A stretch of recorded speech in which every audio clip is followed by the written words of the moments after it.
देखें, रिश्ते सिर्फ एक ही छत के नीचे जिंदगी गुजारने का नाम तो नहीं होते ना। ये दरअसल एक दूसरे की रूह को, उनके अनकहे जज्बात को समझने का नाम है। लेकिन जरा सोचिए, क्या होता है जब ये रूहानी ताल्लुक कमजोर पड़ने लगता है और आपस में बातें खत्म हो जाती हैं। आज हम अपने इस तज्जिये में खामोशी की गूंज के अहम मौजू पर बात करेंगे। हम अली और वफा की एक ऐसी कहानी को समझेंगे जो रिश्तों में पैदा होने वाली इस खामोश दूरी को बहुत खूबसूरती से बयान करती है। देखते हैं कि जब बातें खत्म होती हैं तो आखिर खामोशी का शोर कैसे बढ़ जाता है। अब आप शायद सोचें कि खामोशी का मतलब तो सुकून होता है, राइट? मगर सच तो यह है कि जब ये खामोशी किसी घर के अंदर दो साथियों के दरमियान आती है ना, तो ये एक अजीब सा बेचैन करने वाला शोर बन जाती है। ये अनकही तकलीफ़ों और जज्बाती दूरी की आवाज़ होती है, जो किसी भी लफ्ज़ी बहस या लड़ाई से ज़्यादा गूंजती है। बाहर से देखने में तो घर बिल्कुल पुरसुकून लगता है, मगर अंदर ही अंदर एक जज्बाती तूफान चल रहा होता है। तो आइए सबसे पहले इस कहानी के पहले हिस्से की तरफ चलते हैं, खामोशी का बोझ। कहानी का आगाज़ कुछ इस तरह होता है।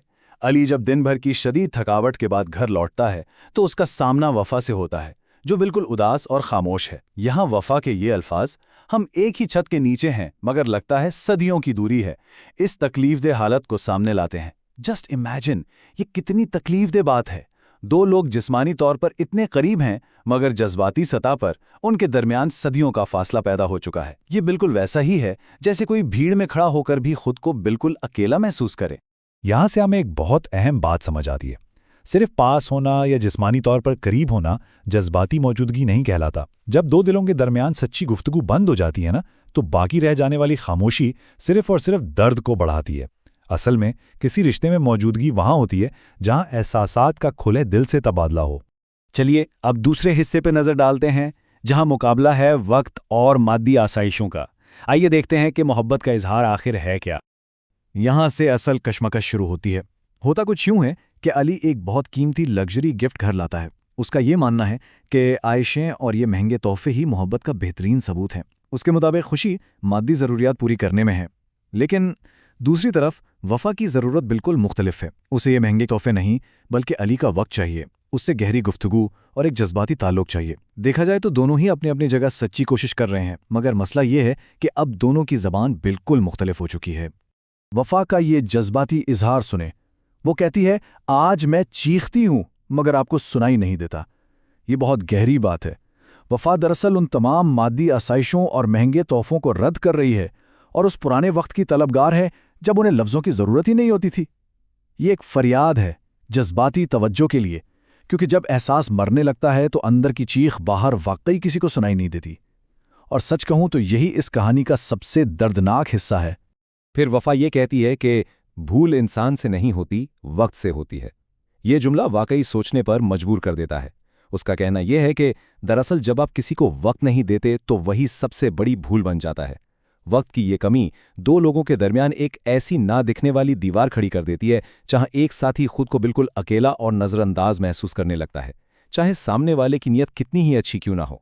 अब आते हैं तीसरे और इंतहाई अहम हिस्से की तरफ। घर की असली रौनक आखिर है किस चीज से? यहां लफ्ज रौनक की गहराई को समझना बहुत जरूरी है। देखें, ये लफ्ज सिर्फ रोशनी, डेकोरेशन या चहल पहल का नाम नहीं है। ये घर की रूह है। एक मर्द की जिंदगी में ये एहसास बहुत अहम होना चाहिए कि उसकी बीवी ही दरअसल उसके घर की असली रौनक होती है। अगर घर का ये मरकज, ये रूह ही उदास हो जाए तो चाहे पूरे घर में कितनी ही कीमती अशिया क्यों ना सजी हों, घर का पूरा माहौल बेजान होकर रह जाता है। सच तो यह है कि रौनक के बिना एक फुली फर्निश्ड, हर लग्जरी से आरास्ता घर और एक खाली चार दीवारी के दरमियान फ़र्क सिर्फ और सिर्फ जज्बाती ताल्लुक का होता है। जब मोहब्बत और वक्त की कमी से वो ताल्लुक टूटने लगता है तो एक महल भी सिर्फ चार खाली दीवारों में तब्दील हो जाता है। वहां सर्दी और अकेलेपन के सिवा कुछ बाकी नहीं रहता। लेकिन यहां आता है कहानी का टर्निंग पॉइंट। अली आखिरकार कहता है, मैं भूल गया था कि मेरी असली दुनिया तो तुम हो। ये वो लम्हा है जहां सारी गलतफहमियों के बादल छट जाते हैं। अली को अचानक ये एहसास होता है कि बाहर की दुनिया की भीड़ और मसरूफियत में वो अपनी असल और सबसे अहम दुनिया को ही खो चुका था। हम इंसान भी अक्सर ऐसा ही करते हैं ना, बाहर की दुनिया को जीतते जीतते अपने अंदर की दुनिया, अपने घर को बिल्कुल नजरअंदाज कर देते हैं। तो अब सवाल यह है कि इस दूरी को ख़त्म कैसे किया जाए। चौथे हिस्से में हम इस रिश्ते की बहाली के बारे में बात करेंगे। अली वफा से कहता है, तुम्हारा मुस्कुराना मेरे लिए सबसे बड़ी कमाई है। बिलीव मी, जब आप कामयाबी की तारीफ को इस तरह तब्दील करते हैं तो इसके हैरत अंगेज नताइज निकलते हैं। अली ने पैसे की कमाई के बजाय अपनी जीवन साथी की मुस्कुराहट को अपनी असल कमाई तस्लीम किया। जब एक साथी मादी दौलत के बजाय अपने हमसफर के जज्बाती सुकून को अपना असल मकसद बना लेता है तो टूटते हुए रिश्ते की बुनियाद भी दोबारा मजबूत हो जाती है। इन तमाम बातों से रिश्ता जोड़ने के 3 बुनियादी कदम सामने आते हैं। पहला कदम यह है कि इस खामोशी और फासले से इनकार करने के बजाय उसे तस्लीम करें। दूसरा, अपनी मेहनत को गिनवाने के बजाय सामने वाले की जज्बाती ज़रूरत को उसके नज़रिए से समझें। और तीसरा, सिर्फ खाली वादों से नहीं बल्कि अपने वक्त और मोहब्बत भरे अल्फाज से उस ताल्लुक़ को दोबारा कायम करें। इस पूरे तज्जिए का सबसे अहम सबक क्या निकलता है? यही कि लंबी नाराज़गी और फासलों के बावजूद महज एक सच्चा एहसास और थोड़ी सी हमदर्दी किसी भी बिखरते हुए रिश्ते को बचा सकती है। इससे पहले कि आपके रिश्ते की खामोशी मुस्तकिल बन जाए, छोटी छोटी सच्ची कोशिशें मसले को ठीक कर सकती हैं। तो आखिर में मैं आपके लिए एक सवाल छोड़े जा रहा हूं। क्या आज के इस मसरूफ दौर में मादी आसाइशें कभी भी जज्बाती मौजूदगी की गर्माहट का मुतबादिल हो सकती हैं? क्या वाकई किसी महंगे तोहफे से उस वक्त की कमी पूरी की जा सकती है जब एक साथी सिर्फ एक मोहब्बत भरी निगाह का मुंतज़िर हो? क्या खामोशी का ये शोर कभी मादी चीज़ों से दबाया जा सकता है? इस बारे में ज़रूर सोचिएगा।